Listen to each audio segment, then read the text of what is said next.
Outdated processes and systems waste valuable billable hours. LawPay's trusted, industry-leading payment features get you paid 33% more and 39% faster.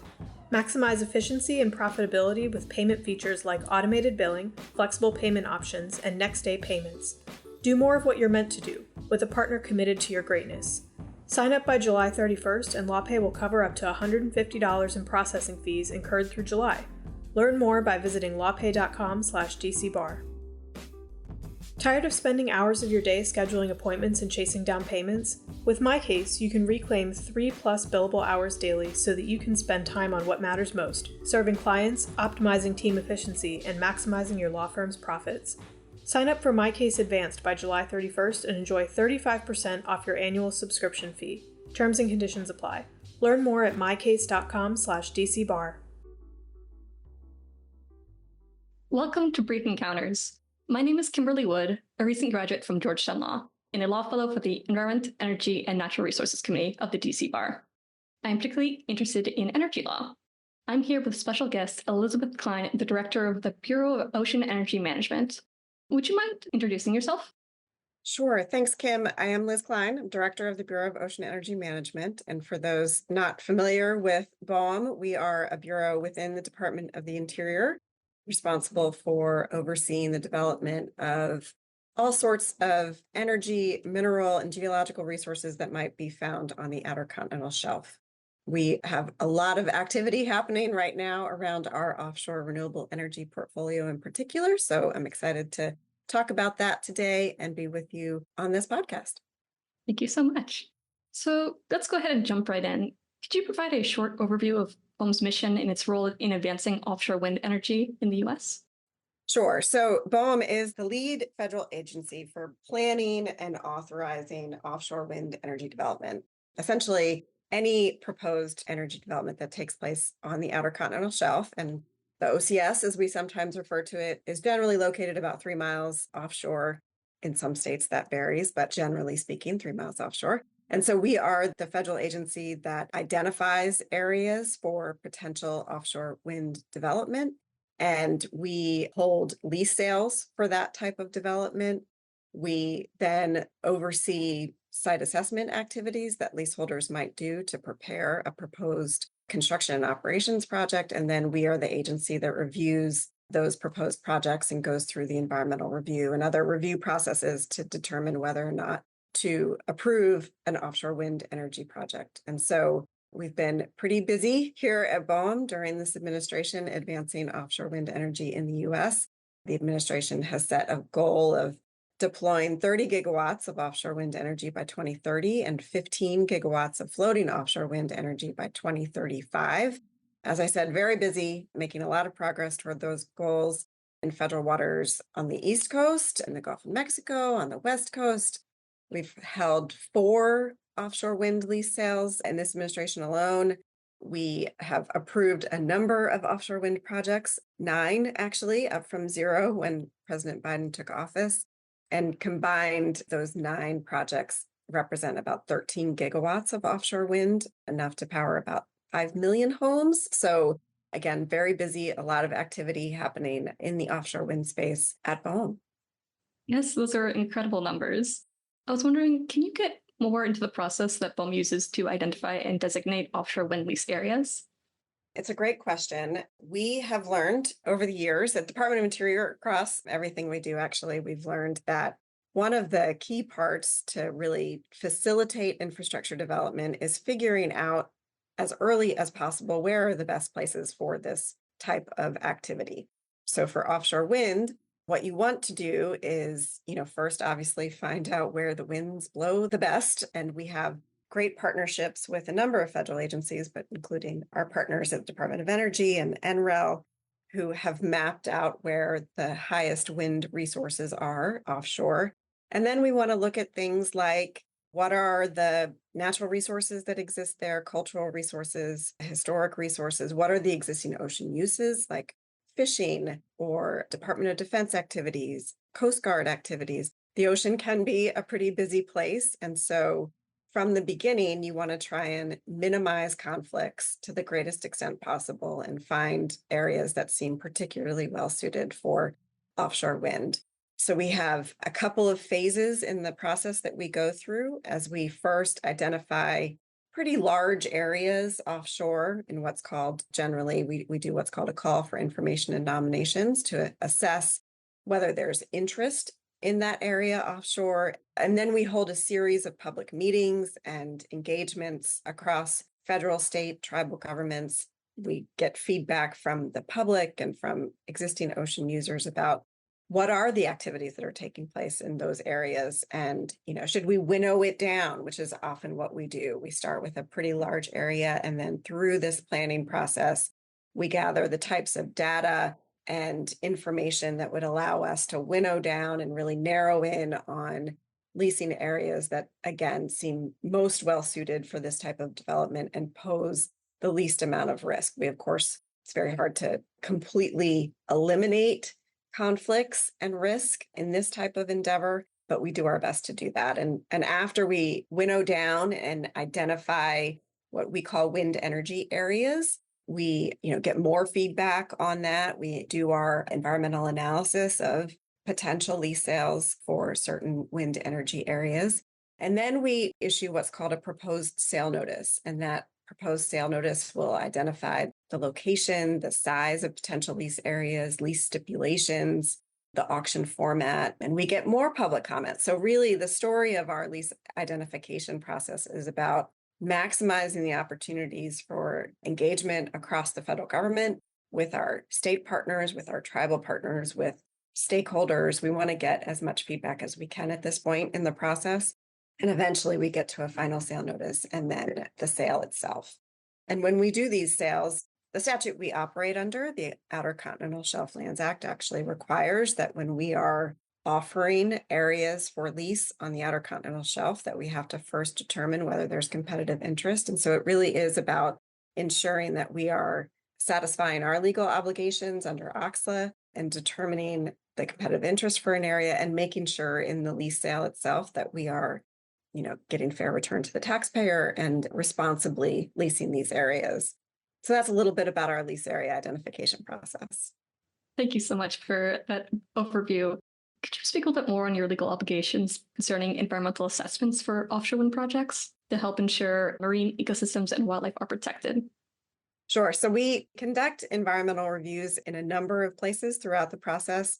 I'd first say that at BOEM, we are fortunate to have a really strong environmental sciences program, which has recently celebrated its 50th anniversary, actually, and it, engages in pretty significant and rigorous scientific research to help inform our decision-making around development of energy and mineral resources on the OCS. So we have this body of work that our environmental sciences program has been engaged in for some time, but in the actual process to identify areas for leasing and then actually get to a lease sale, what we first do is generally done an environmental assessment under the National Environmental Policy Act in advance of our lease sales.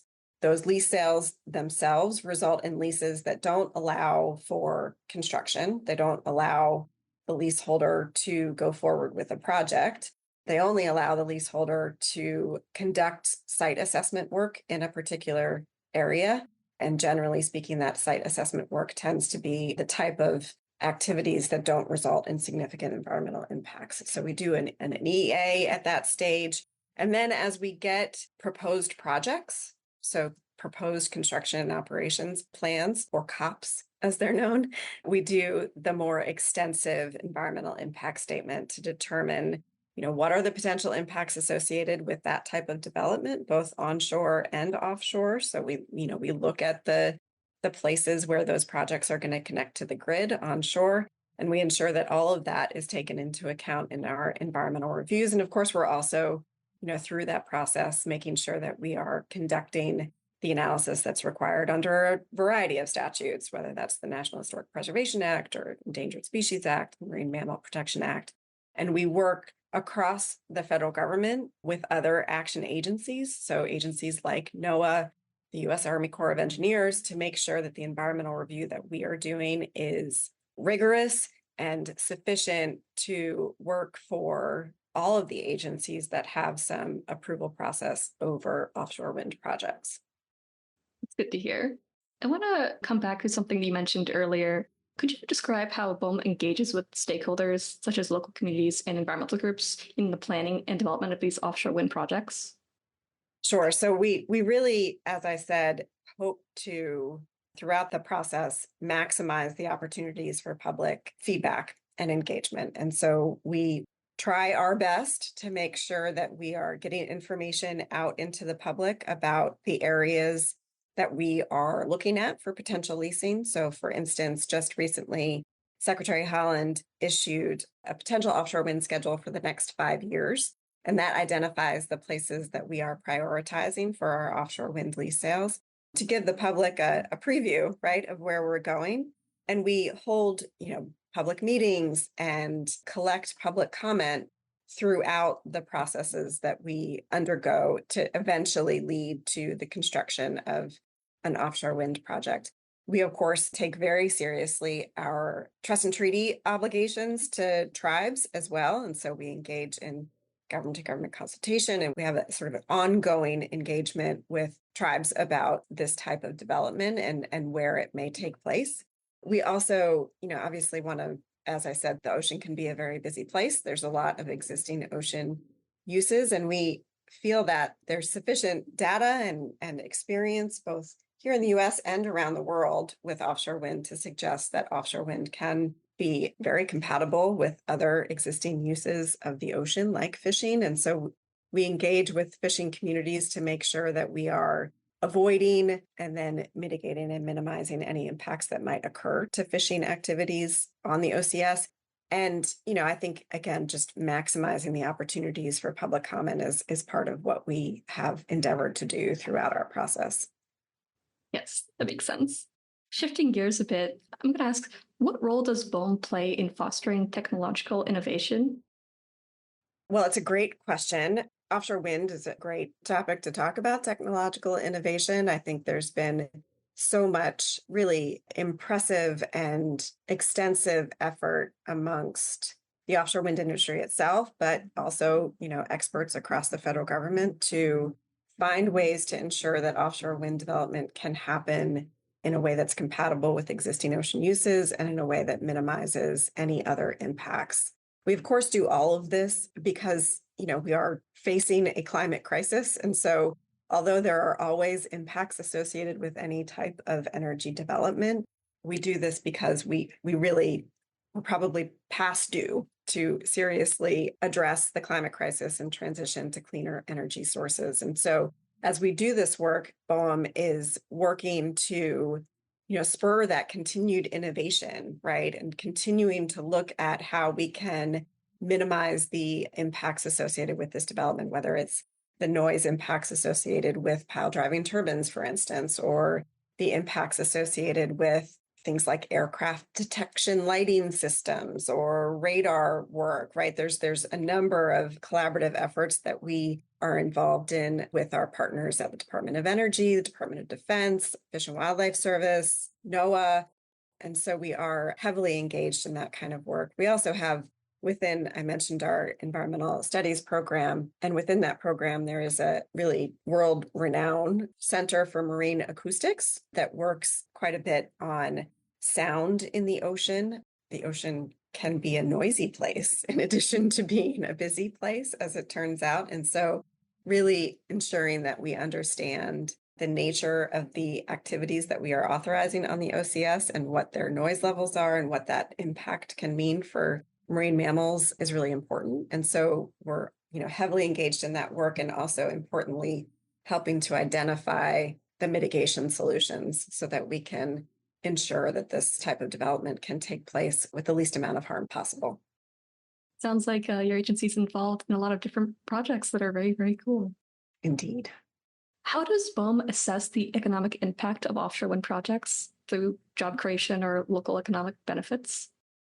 Sure. It's a great question. And, I mentioned the why around why we are doing this work, why we are so heavily engaged in facilitating offshore wind development.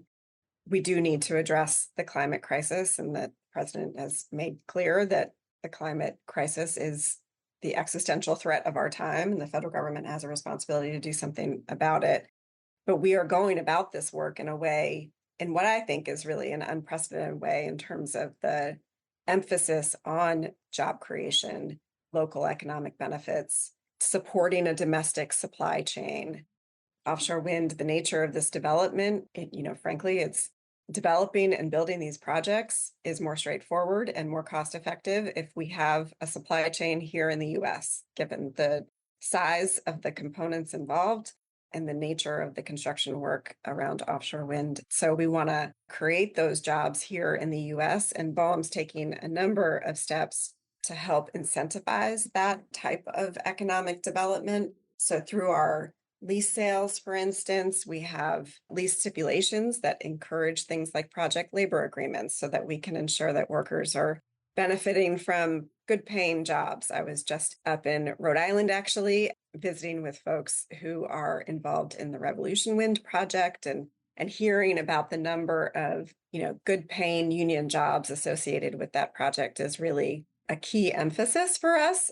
And so, we're finding a number of ways where we can support this type of development. Another example would be in our lease sales. We just announced today, actually, the final sale notice for the Central Atlantic offshore wind lease sale coming up, which will be in mid-August. And in that sale notice, we provide 12.5% bidding credit to bidders who commit to supporting workforce training programs for the offshore wind industry, developing a domestic supply chain for the offshore wind industry, or a combination of both.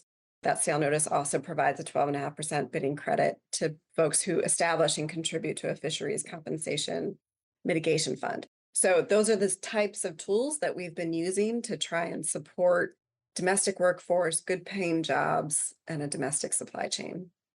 Those sound like excellent opportunities. So changing to more recent news, there was a recent regulation revision coordinated by BOEM and the Bureau of Safety and Environmental Enforcement. Could you describe some of the major changes implemented by this rule? Sure. So for folks who might not be familiar, the Bureau of Safety and Environmental Enforcement is another agency within the Department of the Interior that works on activities taking place on the Outer Continental Shelf. BOEM and BESI, as it's known, we used to be one agency a decade plus or so ago, but were, for a variety of reasons, including after the Deepwater Horizon oil spill in the Gulf of Mexico, the two agencies were split. And the sort of functions of BOEM around environmental reviews and project proposals and the like was split from BESI's function of really safety and inspections and ensuring that activities that are taking place on the OCS are done as safely as possible. So as the offshore wind industry was developing, we were still functionally tied together. But recently, in the past couple of years, as the offshore wind industry was developing, we determined it was time to split those functions for renewable energy. So in April of this year, we finalized what we call the Renewable Energy Modernization Rule.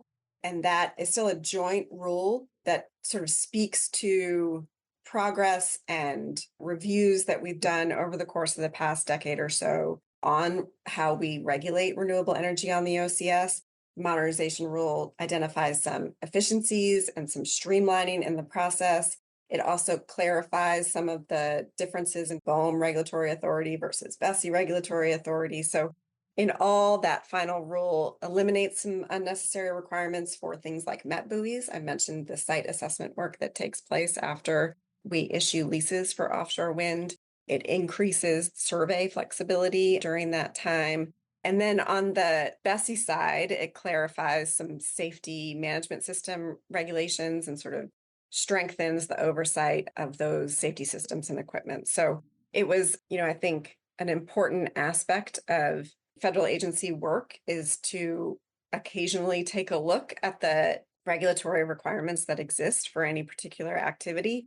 And if, the set of rules hasn't quite kept up with the industry that is regulated, it's good to take a look at those and determine whether or not there are updates and reforms that can be put in place to further streamline overly complex processes, remove unnecessary ones, or clarify any ambiguity that might exist. So that was the effort behind our BOEM and BESI renewable energy modernization rule.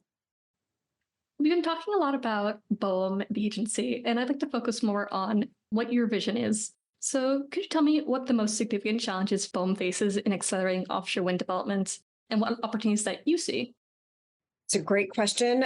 I think building a brand new industry from the ground up is difficult and it takes time and patience. And I think over the course of the past several years, the industry has faced some pretty significant challenges that aren't necessarily unique to offshore wind. The global pandemic and the resulting supply chain disruptions and inflation have been significant for the offshore wind industry, which was really getting up and running during the Obama administration and then, sort of, pardon the pun, faced some headwinds. So I think, we are not blind to those challenges that are facing the industry, but at BOEM, what we are really trying to focus on is how can we continue to support projects that have undergone robust environmental review. We've identified, measures to make sure that we are avoiding, mitigating, and minimizing any impacts. And then we are helping to get these projects built so that they can deliver clean energy to homes all across the country. And, we have projects now that are doing just that. We have projects that have been constructed and are delivering energy, which is really exciting. But we know that there are any number of challenges aside from the economic ones. We, of course, want to work on things like transmission. Transmission infrastructure is a key challenge, I think, facing renewable energy offshore and onshore, right? Ensuring that the grid in our country is ready for this type of energy being transmitted to it, that we have modernized infrastructure, that we're not, and for offshore wind, that we're making sure that there's a coordinated and planned approach to transmission as opposed to continuing to have individual connections. So I think, we're working closely with, again, our partners at Department of Energy and others to make sure that we're working through challenges like transmission. I mentioned supply chain. That's another one, right? So again, like COVID had a significant disruptive impact worldwide on all sorts of supply chains, including for offshore wind. And so there's still a recovery period happening there, and we're trying to support and do what we can to promote a robust supply chain in the US in particular. And we're seeing an enormous amount of investment happening in new manufacturing facilities, vessel manufacturing, right? The first US constructed offshore wind service vessel. I just visited that vessel in Rhode Island a couple of weeks ago, and then we have another vessel under construction in Louisiana right now. And so that's really exciting things happening. So I think in the face of a lot of these challenges, folks are rolling up their sleeves, tapping into innovation and expertise of, American workers and figuring out how we can address these challenges. So, for BOEM, it's really about, not getting discouraged, right? And continuing to really bring a sense of optimism to each of these challenges and working through them as best we can. That makes sense, and I do appreciate the pun. One last question. This is more for the law students in the audience. What got you interested in ocean and energy management? And do you have any advice for those looking to begin legal careers in this area? Sure. So I think any law student listening should take comfort if they are interested in energy and ocean management issues. There is, without a doubt, something for them to do. It's a path of continuous employment. I think energy issues in this country, we are in the midst of a transition. I believe that, right? So we are in the midst of a clean energy transition that is important for purposes of climate change, but also is about that economic development that I talked about and job creation here in the US, and, finding additional ways for our country to be energy secure, including through the development of our own, homegrown domestic renewable energy. And so, for me, I always found these issues to be endlessly fascinating because there are so many new things happening, right? And it's this perfect combination of scientific innovation, figuring out, new statutes like the Inflation Reduction Act and the Bipartisan Infrastructure Law, which infused an enormous amount of investment into the clean energy transition in a really, unprecedented way. So you have, new statutory authorities, new regulatory authorities, new opportunities for using, for BOEM, it's about using the tools that we have in a way that can support this type of development and making sure that we are being as innovative as possible. So I think there's just an endless amount of opportunity for good, smart, energetic lawyers who are interested in these issues. And, for me personally, I come from a family of folks who have spent a lot of time on the ocean. My dad was in the Navy, my uncle was in the Navy, my grandfather was in the Merchant Marines. We are a coastal family, so to speak. And so ocean management issues have always been near and dear to my heart, certainly. And, I again find the issues around energy and environmental law really endlessly fascinating. And for anyone who wants to be on the, sort of cutting edge of legal issues, it's a great area to get involved in. Awesome. I just want to thank you for sharing your expertise in this area. I hope you have a great day, Director Klein. Thank you very much for having me. This episode of Brief Encounters was brought to you in part by our sponsors LawPay and MyCase. Find out how these solutions can work for you by visiting lawpay.com and mycase.com. For more information, check out the description of this episode.